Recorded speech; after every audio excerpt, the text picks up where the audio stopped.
వీళ్ళందరిది different madam, నాది separate అమ్మా. ఎందుకంటే వీళ్ళకందరికి పోయి 8 పోయి 16 అయినాయి, 16 పోయి 24 అయినాయి. వాళ్ళకేం బాధ లేదు, కొద్దిగా డిఫరెన్స్ ఉన్నది.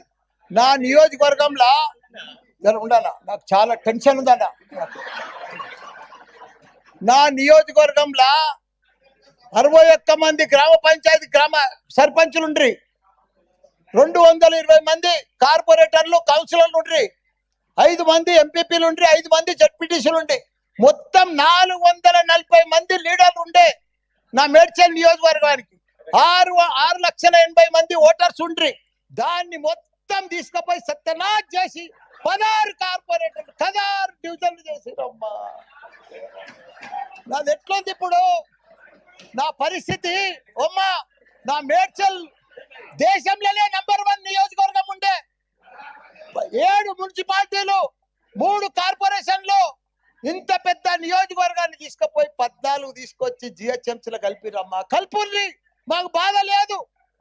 కానీ ఇప్పుడు జర ఉండనా, నా ఫ్లో అయిపోతుంది. మీరేమో బాగా అలా, ఇక మీకు 2 నెలల్లో ఉంది, ఇక మీరు ఉరుకులాడకూరి. మీరు నేను ఒకటే చెప్తున్నా అమ్మా, వేరు గారు, నా రిక్వెస్ట్,